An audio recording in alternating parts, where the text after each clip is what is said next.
महाराष्ट्र में हर हर महादेव फिल्म को लेकर शुरू हुआ विवाद बढ़ता ही जा रहा है। मुंबई में एमएनएस ने एक पूरे थिएटर को बुक किया, जिसके बाद फ्री में फिल्म देखने के लिए लोगों की भीड़ उमड़ी। हर हर महादेव फिल्म को लेकर एनसीपी और एमएनएस में जबरदस्त तनातनी है। एक थिएटर में एनसीपी नेता जितेंद्र आव्हाड ने फिल्म को रुकवा दिया था। एनसीपी कार्यकर्ताओं पर दर्शकों के साथ मारपीट के आरोप भी लगे थे। बवाल बढ़ा तो एनसीपी कार्यकर्ताओं ने फिल्म को फिर से शुरू करवाया था। विवाद बढ़ने पर बीजेपी ने पूर्व मंत्री जितेंद्र आव्हाड को गिरफ्तार करने की मांग की। फिल्म में छत्रपति शिवाजी महाराज के सेनापति बाजी प्रभु देशपांडे की कहानी दिखाई गई है। आरोप है कि फिल्म में शिवाजी महाराज को गलत तरीके से दिखाया गया है। कांग्रेस की भारत जोड़ो यात्रा महाराष्ट्र में है और 14 दिनों तक रहेगी। सोमवार देर रात राहुल गांधी कांग्रेस कार्यकर्ताओं और भारत जोड़ो के यात्रियों के साथ तेलंगाना से महाराष्ट्र के नांदेड़ में दाखिल हुए। सुबह राहुल गांधी ने नांदेड़ के गुरुद्वारे में माथा टेका। राहुल गांधी 10 नवंबर को नांदेड़ में और 18 नवंबर को बुल्ढाना में रैलियों को संबोधित करेंगे। महाराष्ट्र में शरद पवार और उद्धव ठाकरे भी भारत जोड़ो यात्रा में शामिल हो सकते हैं। 14 दिनों में राहुल गांधी की ये यात्रा महाराष्ट्र की 15 विधानसभा और 6 लोकसभा सीटों को कवर करते हुए 20 नवंबर को मध्य प्रदेश में आएगी। हिमाचल चुनाव के लिए आज बीजेपी की तरफ से यूपी के सीएम योगी आदित्यनाथ के साथ साथ उत्तराखंड के मुख्यमंत्री पुष्कर सिंह धामी ने भी प्रचार किया। योगी ने कांगड़ा से लेकर शिमला और कुल्लू तक रैली की, तो पुष्कर धामी ने शिमला में बीजेपी के उम्मीदवार के साथ चाय की दुकान पर चाय पे चर्चा कार्यक्रम में हिस्सा लिया। उधर केंद्रीय मंत्री अनुराग ठाकुर ने भी चुनावी रैलियां की और कांग्रेस पर जमकर निशाना साधा। इस बीच कांग्रेस की ओर से आज प्रचार की कमान संभाली राजस्थान के मुख्यमंत्री अशोक गहलोत ने बीजेपी पर हमला किया और कहा कि पार्टी के चाल, चरित्र और चेहरा की पोल खुल गई है। आम आदमी पार्टी ने गुजरात के लिए पूरी ताकत झोंक रखी है। जूनागढ़ में अरविंद केजरीवाल ने रोड शो किया। दिल्ली के सीएम ने लोगों से अस्पताल और स्कूल खोलने के वादे किए। उन्होंने बीजेपी पर जोरदार निशाना साधा। इस बीच गुजरात में विधानसभा चुनाव से पहले कांग्रेस को एक बड़ा झटका लगा है। पार्टी के वरिष्ठ नेता और 10 बार विधायक रहे मोहन सिंह राठवा ने इस्तीफा दे दिया है। वो पिछले काफी समय से पार्टी से नाराज थे। राठवा जल्द ही बीजेपी ज्वाइन कर सकते हैं। इधर दिल्ली में गुजरात के सीएम भूपेंद्र पटेल ने गृह मंत्री अमित शाह से मुलाकात की है। माना जा रहा है कि गृह मंत्री ने गुजरात के नेताओं के साथ चुनावी रणनीति पर चर्चा की है। ईडब्ल्यूएस आरक्षण का स्वागत करते हुए बिहार के मुख्यमंत्री नीतीश कुमार ने फिर से जाति आधारित जनगणना की मांग उठाई है। उन्होंने कहा कि हमने पहले ही राज्य में जाति आधारित जनगणना शुरू कर दी है। इससे लोगों की आर्थिक स्थिति के बारे में पता चलेगा और इससे हम लोगों के लिए बेहतर योजनाएं बना सकेंगे। नीतीश कुमार ने आरक्षण सीमा को बढ़ाने की वकालत भी की है। उन्होंने कहा कि आरक्षण का दायरा 50% से आगे बढ़ाया जाए तो बहुत अच्छा होगा। इससे ज्यादा जनता को कवर किया जाएगा। आज बीजेपी के दिग्गज लालकृष्ण आडवाणी का जन्मदिन है। प्रधानमंत्री नरेंद्र मोदी ने आडवाणी के आवास पर जाकर उन्हें जन्मदिन की बधाइयां दी। पीएम मोदी करीब आधे घंटे तक लालकृष्ण आडवाणी के घर पर रहे। इस दौरान पीएम मोदी ने लालकृष्ण आडवाणी से आशीर्वाद लिया। रक्षा मंत्री राजनाथ सिंह भी पूर्व डिप्टी पीएम आडवाणी को जन्मदिन की बधाई देने उनके आवास पहुंचे। राजनाथ सिंह ने ट्वीट करके कहा कि आदरणीय आडवाणी जी के आवास पर जाकर उन्हें जन्म दिवस की शुभकामनाएं दी। गृहमंत्री अमित शाह ने भी ट्वीट करके आडवाणी को शुभकामनाएं दी। आज लालकृष्ण आडवाणी 95 साल के हो गए।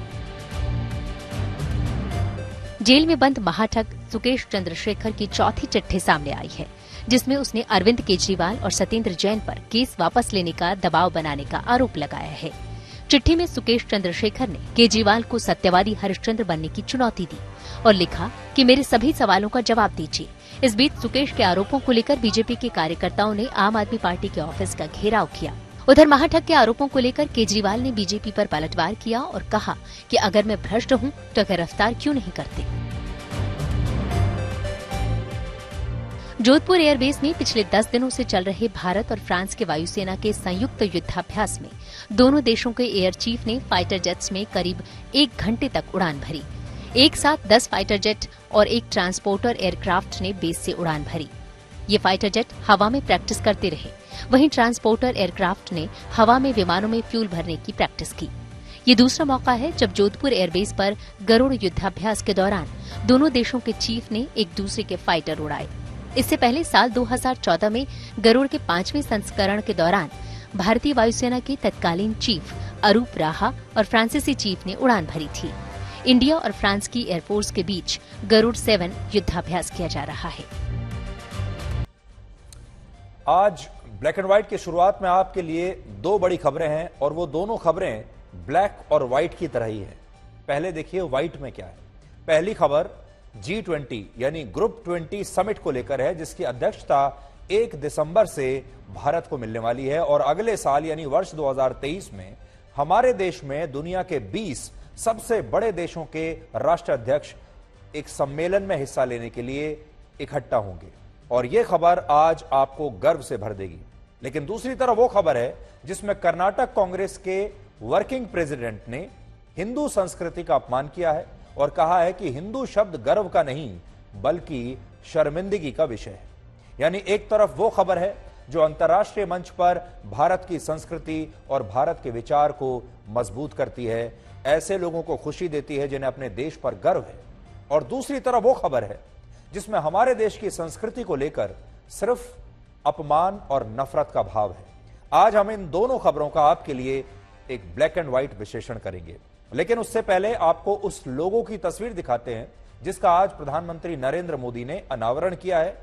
ये लोगो जो इस समय आप देख रहे हैं G20 समिट में भारत की अध्यक्षता के लिए जारी किया गया है और ये G20 समिट जो भारत में होने वाला है उसका लोगो है। इसमें शून्य को पृथ्वी और कमल के रूप में दिखाया गया है। देखिए G20 और 20 का जो शून्य है, जो 0 है, and the coming together of 7 continents and that's the inspiration for India's G20 logo design.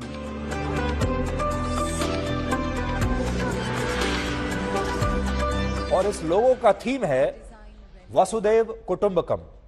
ये शब्द महाउपनिषद से एक श्लोक से लिया गया है जिसका अर्थ होता है ये मेरा है वो पराया है।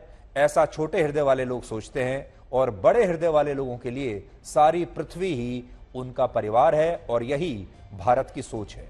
हम वसुधैव कुटुंबकम वाली सोच रखते हैं और अंग्रेजी में इसके लिए 1 अर्थ 1 फैमिली 1 फ्यूचर ये टैगलाइन का इस्तेमाल किया गया है, जैसा कि आप इस लोगो में देख सकते हैं। इस लोगो में 4 रंगों का इस्तेमाल हुआ है और ये 4 रंग हैं केसरिया, सफेद, हरा और नीला रंग। ये चारों रंग भारत के राष्ट्रीय ध्वज से लिए गए हैं। इसके अलावा इसमें कमल के फूल की जो 7 पंखुड़ियां अंकित हैं वो पृथ्वी पर मौजूद 7 महासागरों और 7 महाद्वीपों को परिभाषित करती हैं। और इसमें पृथ्वी को इसलिए दिखाया गया क्योंकि भारत की संस्कृति पूरी पृथ्वी को एक परिवार के रूप में मानती है और इन तमाम बातों का आज प्रधानमंत्री नरेंद्र मोदी ने भी अपने इस कार्यक्रम में जिक्र किया है। G20 का ये लोगो केवल एक प्रतीक चिन्ह नहीं है, ये एक संदेश है, ये एक भावना है जो हमारी रगों में है।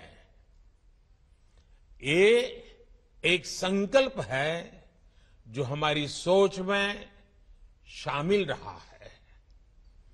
वसुधैव कुटुंबकम के मंत्र के जरिए विश्व बंधुत्व की जिस भावना को हम जीते आए हैं वो विचार इस लोगो और थीम में प्रतिबिंबित हो रहा है। इस लोगो में कमल का फूल भारत की पौराणिक धरोहर, हमारी आस्था, हमारी बौद्धिकता, इन सबको एक साथ चित्रित कर रहा है। G20 को दुनिया के सबसे शक्तिशाली समूहों में से एक माना जाता है और इस ग्रुप की सबसे बड़ी खासियत यह है कि इसमें अमेरिका और ब्रिटेन जैसे पश्चिमी देश भी हैं, यूरोपीय यूनियन भी है और इसमें चीन और रशिया जैसे देश भी शामिल हैं। इसके अलावा और कौन कौन से देश इस G20 में आते हैं उन्हें आप दुनिया के नक्शे पर इस समय देख सकते हैं।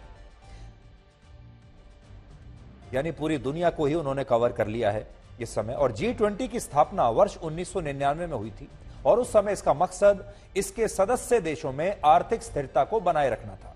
और इसी वजह से तब G20 के जो समिट हुआ करते थे उसमें इन देशों के राष्ट्राध्यक्ष शामिल नहीं होते थे। लेकिन वर्ष 2008 से यह परंपरा बदल गई और अब हर साल इस समूह की तरफ से एक वार्षिक सम्मेलन होता है जिसमें इन सभी 20 देशों के राष्ट्र प्रमुख शामिल होते हैं। भारत अपनी अध्यक्षता में इस समूह के 190 से ज्यादा बैठकें 55 अलग अलग स्थानों पर करने वाला है, जिनमें कुछ बैठकें जम्मू कश्मीर में भी होंगी। और ये एक बहुत बड़ी बात है क्योंकि इससे जम्मू कश्मीर को लेकर पूरी दुनिया में एक संदेश जाएगा कि पाकिस्तान इस पर जो दुष्प्रचार दुनिया में करता है उसमें कोई सच्चाई नहीं है। जिस समय भारत को आजादी मिली उसी दौर में पाकिस्तान का भी निर्माण हुआ था और भारत और पाकिस्तान लोकतांत्रिक रूप से एक समय ही अस्तित्व में आए थे। लेकिन आज पाकिस्तान की स्थिति यह है कि वो ना तो G20 देशों का हिस्सा है और ना ही वहां G20 जैसे बड़े सम्मेलन कभी हो सकते हैं। आज दुनिया के बड़े बड़े नेता अपनी सुरक्षा की वजह से पाकिस्तान जाने से ही घबराते हैं और पाकिस्तान में इस समय इतनी ज्यादा आर्थिक अस्थिरता है कि वहां के प्रधानमंत्री को लोन मांगने के लिए दूसरे देशों में जाना पड़ता है। हाल ही में शहबाज शरीफ चीन के दौरे पर गए थे जहां वो चीन से और ज्यादा कर्ज मांगना चाहते थे, लेकिन शी जिनपिंग ने शहबाज शरीफ के सामने एक नई शर्त रख दी और शी जिनपिंग ने शहबाज शरीफ को कहा कि चीन के जितने भी सरकारी अफसर और लोग पाकिस्तान में रहकर काम कर रहे हैं उन्हें पाकिस्तान की सरकार द्वारा सुरक्षा के लिए बुलेट प्रूफ गाड़ियां मिलनी चाहिए। यानी आज जहां भारत वैश्विक राजनीति का गढ़ बन गया है वहीं पाकिस्तान आतंकवाद का गढ़ बन चुका है। दोनों में फर्क देखिए आप। हम G20 जैसे समिट यहां ऑर्गेनाइज कर रहे हैं और पाकिस्तान की स्थिति इस समय देखिए जहां लोकतंत्र भी शायद अब एक बहुत बड़ा मजाक बन गया है। अगले साल 9 और 10 सितंबर को भारत की राजधानी दिल्ली में G20 का सबसे बड़ा समिट होगा जिसमें दुनिया के तमाम बड़े बड़े नेता एक साथ एक मंच पर आएंगे। और आजादी के बाद भारत के इतिहास में ऐसा पहली बार होगा जब दुनिया के 20 देशों के इतने बड़े बड़े नेता भारत में एक ही समय पर मौजूद रहेंगे। इनमें अमेरिका के राष्ट्रपति जो बाइडेन है, चीन के राष्ट्रपति शी जिनपिंग, रशिया के राष्ट्रपति व्लादिमीर पुतिन, ब्रिटेन के प्रधानमंत्री ऋषि सुनाक अगर वो तब भी प्रधानमंत्री बने रहे तो, और फ्रांस के राष्ट्रपति इमैनुअल मैक्रों और कनाडा और ऑस्ट्रेलिया के प्रधानमंत्री भी इस समिट में शामिल होने के लिए भारत आएंगे। सबसे बड़ी बात जो इसमें आपको समझने की है वो ये है कि शी जिनपिंग इतने वर्षों के बाद और भारत के साथ संबंध खराब होने के बाद पहली बार G20 समिट में हिस्सा लेने के लिए भारत की जमीन पर अपने कदम रखेंगे और वो भारत आएंगे इस G20 समिट में हिस्सा लेने के लिए। ये दुनिया की सबसे बड़ी खबर उस दिन बनेगी जिस दिन शी जिनपिंग भारत में लैंड करेंगे और इन सभी नेताओं की मेजबानी भारत के प्रधानमंत्री नरेंद्र मोदी करेंगे।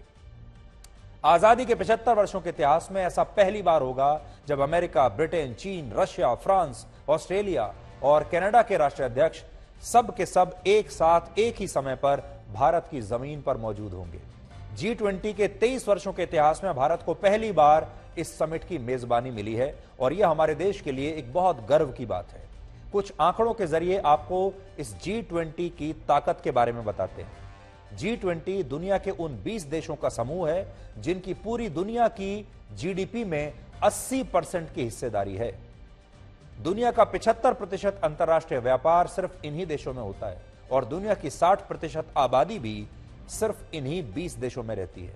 यानी G20 में पूरी दुनिया तो नहीं आती, लेकिन ये वो देश हैं जो पूरी दुनिया को जबरदस्त तरीके से प्रभावित करते हैं। और सोचिए जब भारत इतने इस समिट का आयोजन करेगा तो यह हमारे लिए कितनी बड़ी और कितनी गर्व की बात होगी और पूरी दुनिया की नजर उस समय भारत पर होगी। हालांकि यहां एक बहुत बड़ी चुनौती इंफ्रास्ट्रक्चर को लेकर होगी। यह समिट दिल्ली में होगा। दिल्ली भारत की राजधानी है और दिल्ली में सरकार है आम आदमी पार्टी की। अरविंद केजरीवाल मुख्यमंत्री हैं। उनके लिए भी एक चुनौती होगी। सितंबर का महीना हमारे देश में, दिल्ली में खासतौर पर ऐसा होता है जब बरसात सितंबर में भी होती रहती है और बारिश में दिल्ली की सड़कों की क्या हालत होती है ये पूरा देश जानता है। दिल्ली वाले तो अच्छी तरह से जानते ही हैं। इसलिए दिल्ली की केजरीवाल सरकार के लिए भी ये समिट बहुत चुनौतीपूर्ण होगा। आज प्रधानमंत्री मोदी ने इस समिट को लेकर एक बड़ी बात कही। उन्होंने कहा कि भारत का जो गुलामी का इतिहास रहा है और पिछले 1000 वर्षों में हम पर जो अत्याचार हुए हैं, उन्हें अब हम भूलकर बहुत आगे आ चुके हैं और आज भारत की नई शान और नई पहचान पूरी दुनिया में बन रही है। आज भारत इस मुकाम पर पहुंचा है, लेकिन इसके पीछे हमारी हजारों वर्षों की बहुत बड़ी यात्रा जुड़ी है, अनंत अनुभव जुड़े हैं।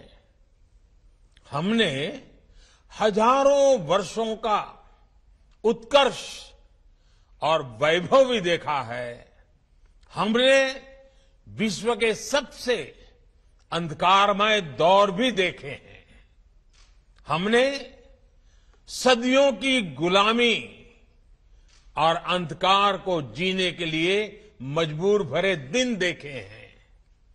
कितने ही आक्रांताओं और अत्याचारों का सामना करते हुए भारत ने एक जीवंत इतिहास को समेटे हुए आज यहां तक पहुंचा है।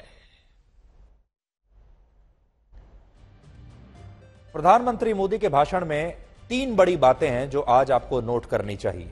पहली बात, उन्होंने अपना भाषण हिंदी में दिया, मतलब उन्हें हिंदी पर गर्व भी है और हर भारतीय को अपनी भाषा पर गर्व होना चाहिए। दूसरा, उन्होंने भारत की हजारों साल पुरानी संस्कृति का जिक्र किया और कहा कि हमें उस पर गर्व है। हमने अच्छे दिन भी देखे हैं, बुरे दिन भी देखे हैं, लेकिन अब हम अपने शानदार समय में प्रवेश कर चुके हैं।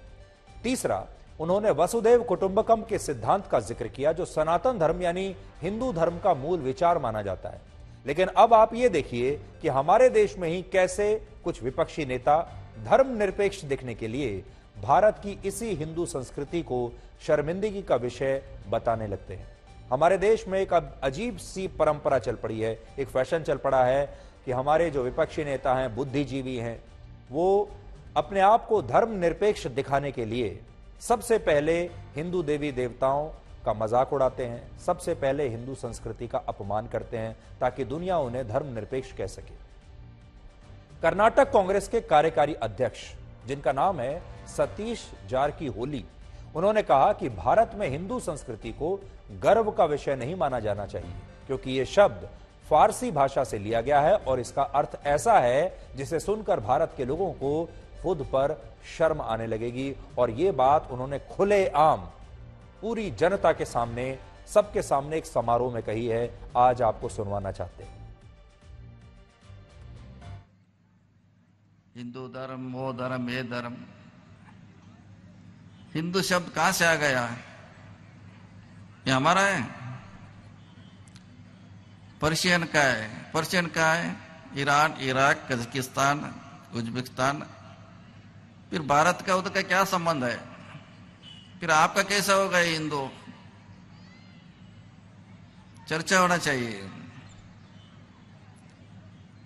अभी व्हाट्सएप में, विकिपीडिया में देखो, पर्शियन कहां से आ गया शब्द? आपका नहीं है।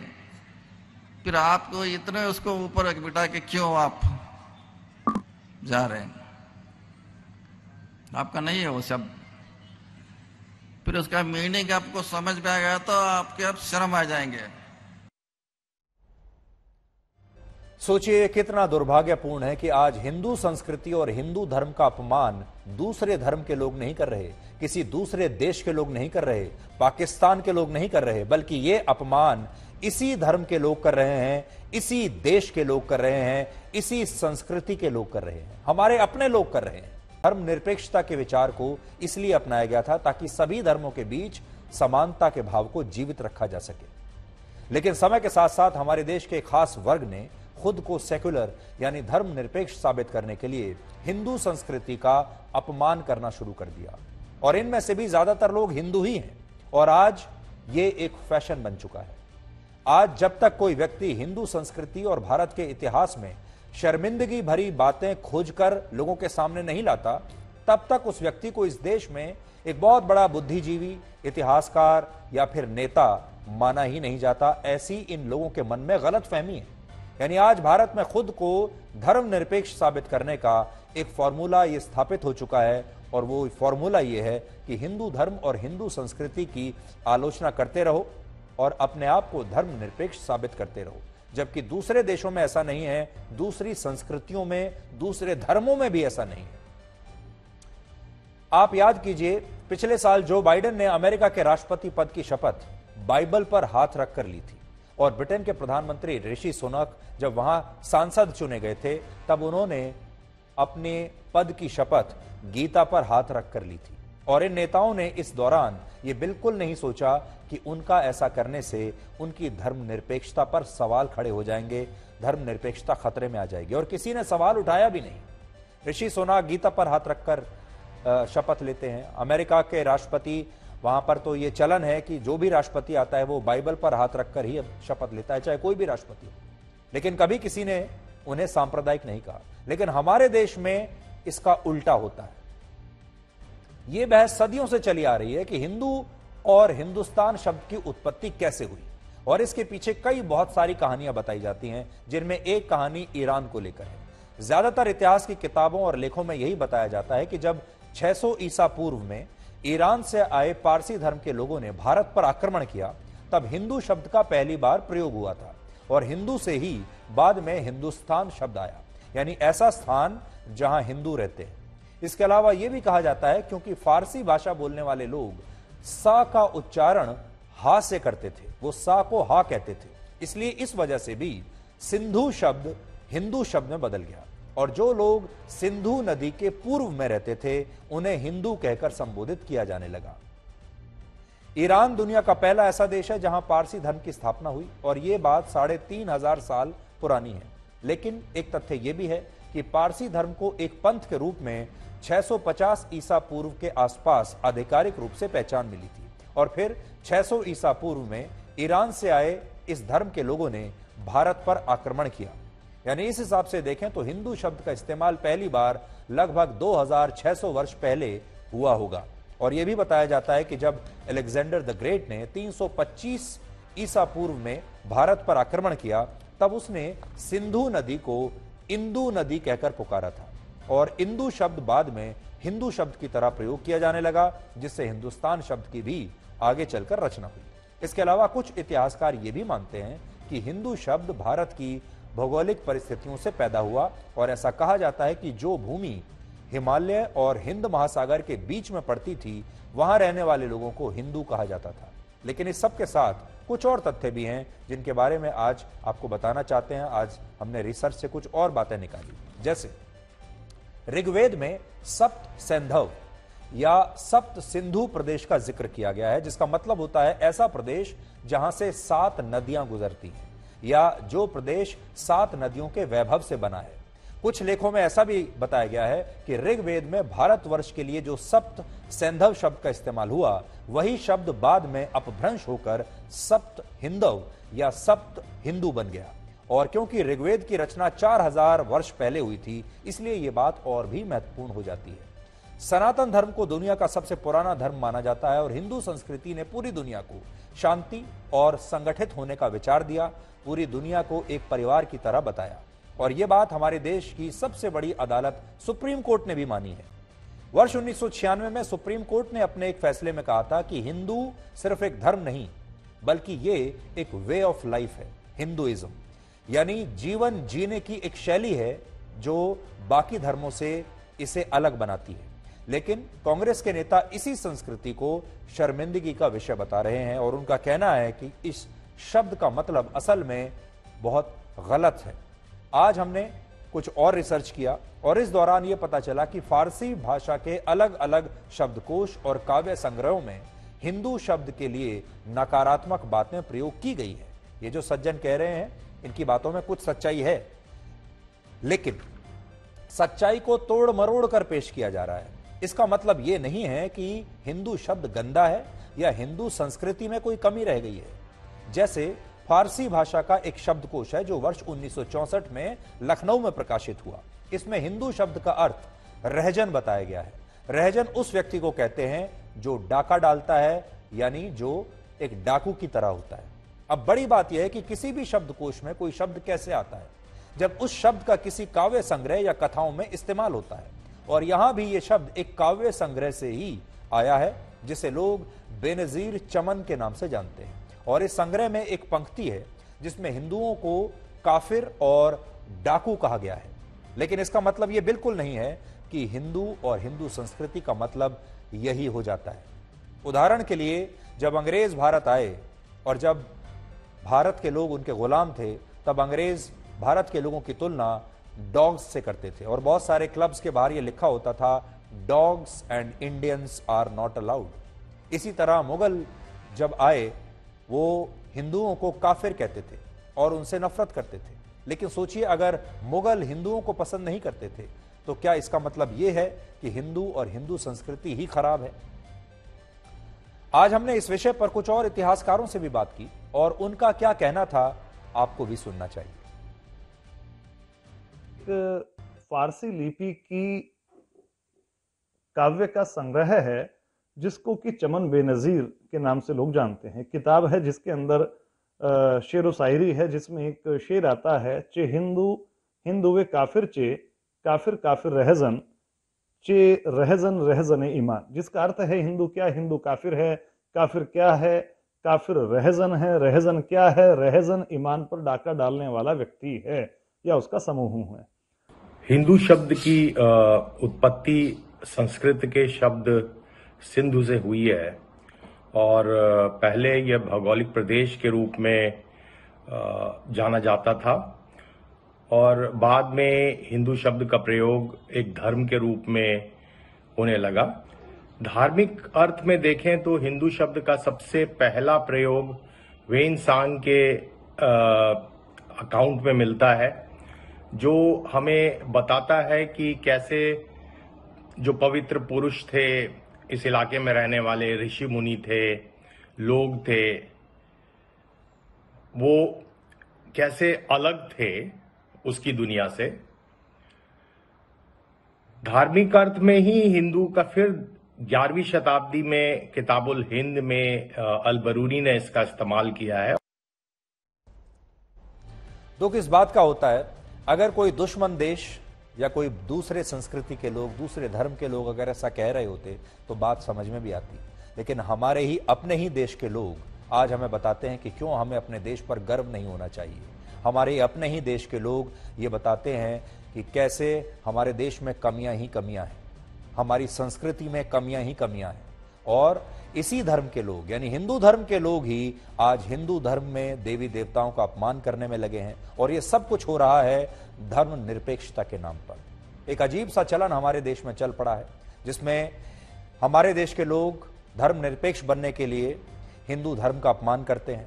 हमारे देश के लोग कहते हैं कि फ्रीडम ऑफ एक्सप्रेशन उन्हें मिलना चाहिए, यानी कुछ भी कहने की उन्हें आजादी लोकतंत्र देता है, और फिर वो अपने ही देश की आलोचना करते हैं। हमारे ही देश में लोग आतंकवादियों का महिमा मंडन करते हैं, आतंकवादियों को फ्रीडम फाइटर बताते हैं। अब सोचिए, और ये सब कुछ हमारे देश में सहन किया जा रहा है लोकतंत्र के नाम पर और फ्रीडम ऑफ एक्सप्रेशन के नाम पर। हमारे देश में धर्म निरपेक्षता के मायने किस तरह से बदल गए हैं, एक और उदाहरण देखिए। आज भारत में 4 लाख से ज्यादा हिंदू मठ और मंदिर हैं, जिन्हें नियंत्रित करने के लिए भारत में 35 से ज्यादा कानून मौजूद हैं, और इन मंदिरों से हमारे देश की सरकारों को एक निर्धारित राशि यानी पैसा हर महीने या हर साल मिलता है। लेकिन मस्जिद और चर्चेज को नियंत्रित करने के लिए हमारे देश में कोई कानून नहीं है और सरकार को इन मस्जिदों से मंदिरों की तरह कोई पैसा नहीं मिलता। लेकिन कल्पना कीजिए, आज अगर भारत सरकार इसे लेकर कोई कानून बना दे तो क्या होगा। हमारे देश में इसे धर्म निरपेक्षता का उल्लंघन बताया जाएगा और यह कहा जाएगा कि सरकार मस्जिदों को और चर्चेज को निशाना बना रही है। लेकिन जब मंदिरों की संपत्ति की बात आती है तो इस पर ऐसी बातें कभी नहीं की जाती। और आज हर कोई यह जानना चाहता है कि हमारे देश के मंदिरों के पास कितनी संपत्ति है।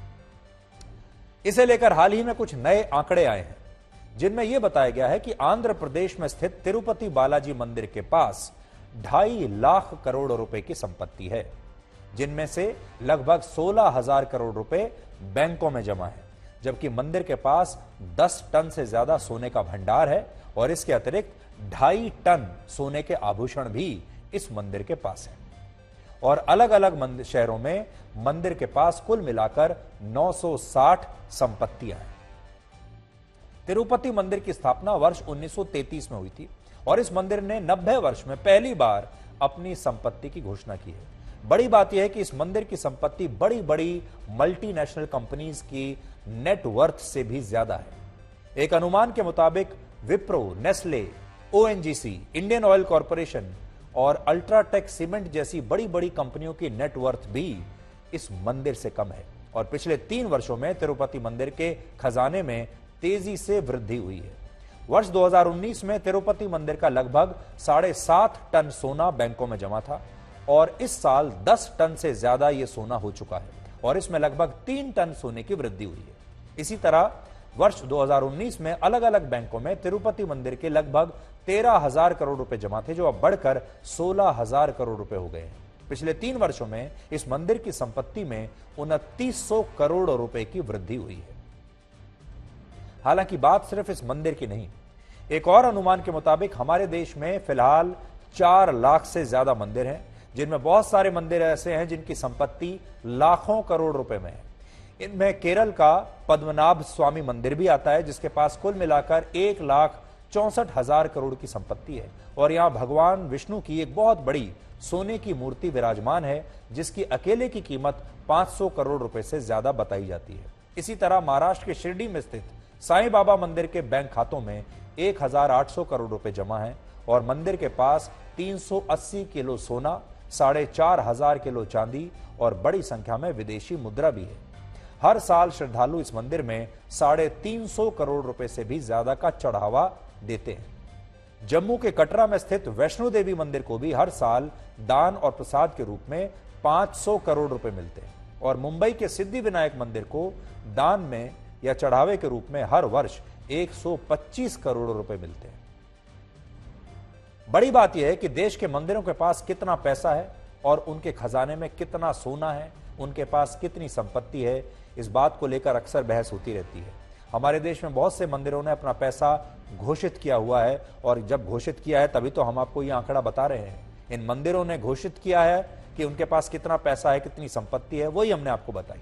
लेकिन अब एक सवाल अपने आप से पूछिए, हमारे देश की मस्जिदों के पास कितनी संपत्ति है?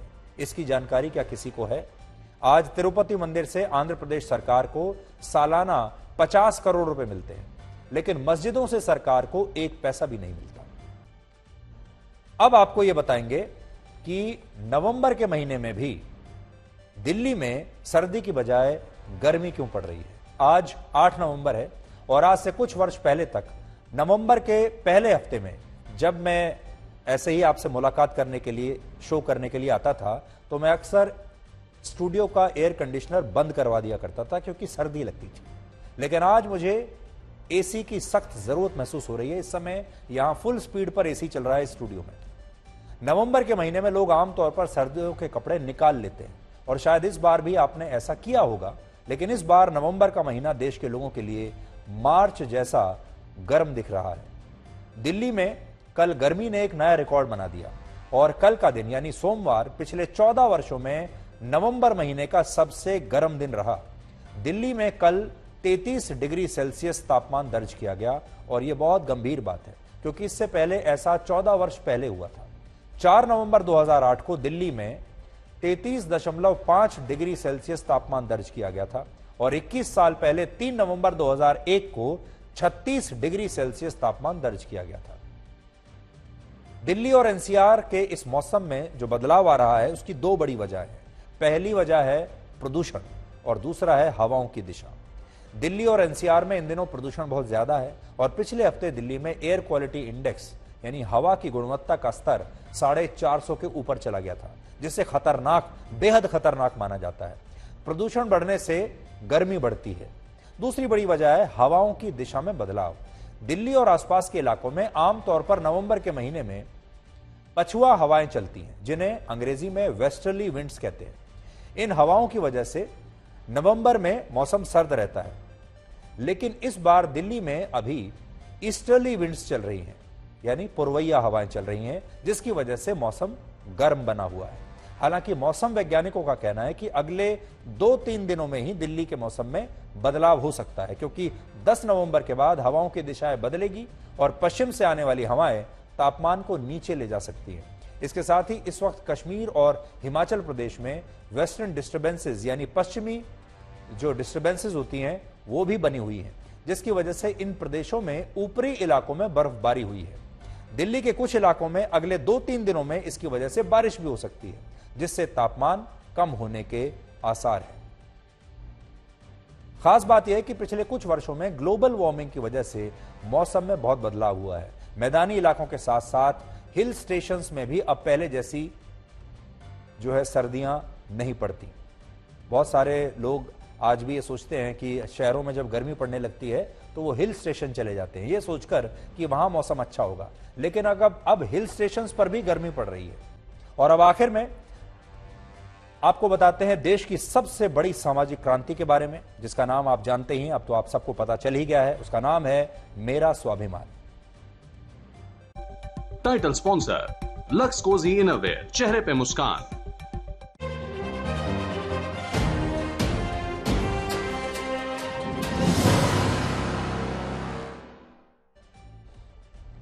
आज हम आपके लिए लेकर आए हैं एक दिव्यांग लड़के के हौसले की कहानी, जिसने शारीरिक और आर्थिक कमजोरी के बावजूद अपने सपने देखना छोड़ा नहीं। सिर्फ 11 वर्ष के इस लड़के के दोनों हाथ नहीं हैं, लेकिन वो पैरों से अपनी किस्मत लिखने के काम में जुटा हुआ है। और आज हमें यकीन है कि जब आप इस 11 वर्ष के लड़के की कहानी सुनेंगे और देखेंगे तो ये आपको प्रेरणा भी देगा और आपको ये भी बताएगा कि अगर आपके अंदर स्वाभिमान है तो आप कभी भी हार नहीं मानेंगे, चाहे भगवान ने भी आपके साथ कितनी बड़ी से बड़ी नाइंसाफी की हो।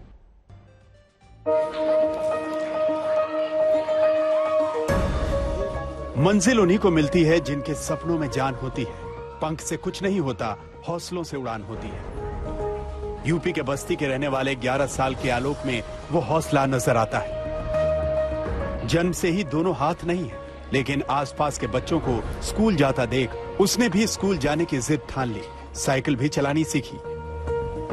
आज 6ठी क्लास में पढ़ता है और रोज कंधे के सहारे साइकिल चलाकर स्कूल पहुंचता है। पैरों की उंगली से कॉपी पर फर्राटेदार लिखता है और पैरों की लिखावट भी किसी के हाथों की लिखावट से खराब नहीं दिखती। आलोक इसका श्रेय अपने माँ बाप को देता है। कैसे लिखना सिखाया? पैर से पकड़कर। कितना टाइम लगा लिखने पर? 1 महीना। 1 महीने में? जी सर। तो कौन लोग आपको सहयोग करते हैं? माता पिता। आर्थिक तौर पर भी आलोक के हालात बेहद खराब हैं। पिता की दोनों किडनी खराब है। जमीन बेचकर पिता का इलाज चल रहा है, लेकिन हौसला कमजोर नहीं हुआ है। दिव्यांग बच्चे के सपने भी दिव्य हैं। आलोक बड़ा होकर डॉक्टर बनना चाहता है ताकि अपने जैसे गरीब परिवार के लोगों की मदद कर सके। क्या बनना चाहते हो पढ़ लिख के? डॉक्टर। हमें मुख्यमंत्री से यही निवेदन है कि हम पढ़ लिख कर डॉक्टर बनना चाहते हैं, हमारी मदद करें। गरीबी के बावजूद आलोक की माँ बेटी के हर सपने के साथ खड़ी है। स्कूल की प्रिंसिपल तो आलोक की हिम्मत देखकर दंग होती है। मैंने पूछा इसे बच्चे से, बेटा कैसे लिखोगे? तो इसने बताया कि हम पैरों से लिख ले रहे। इसने पैरों से लिख के हमको दिखाया कि राइटिंग थी वो सही लगी 6 के बच्चों के हिसाब से। हमने एडमिशन कर लिया इसका। शरीर से पूरी तरह सक्षम नहीं होने पर भी आलोक ने अपने स्वाभिमान को जिंदा रखा है। एक आम इंसान की तरह बड़े सपने देखना नहीं छोड़ा है। 11 साल के इस बच्चे के हौसले को सलाम।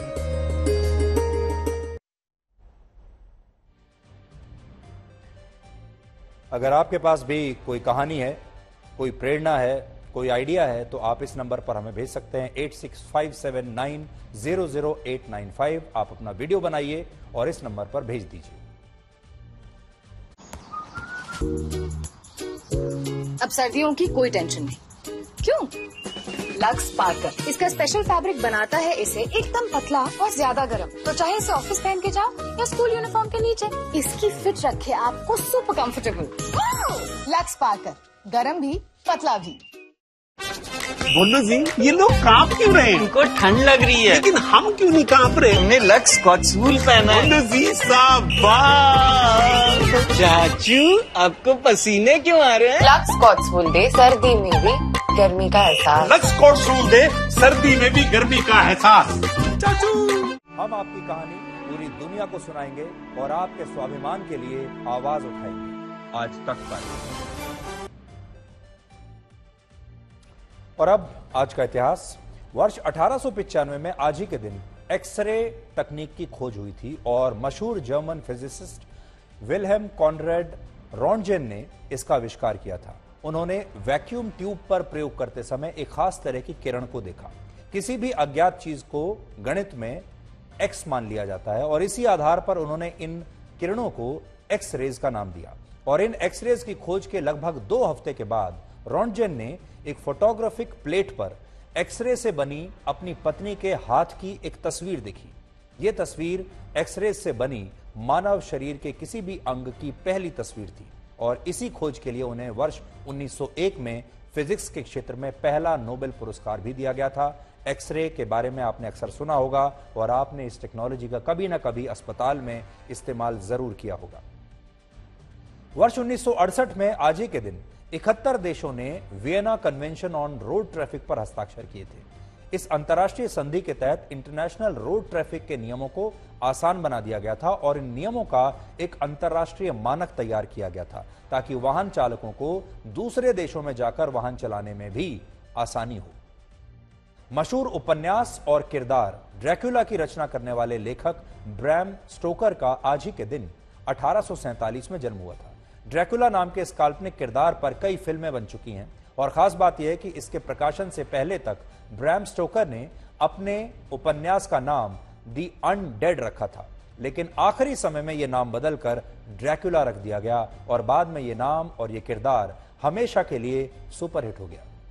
वर्ष 1674 में आज ही के दिन विश्व प्रसिद्ध ब्रिटिश कवि जॉन मिल्टन का निधन हुआ था।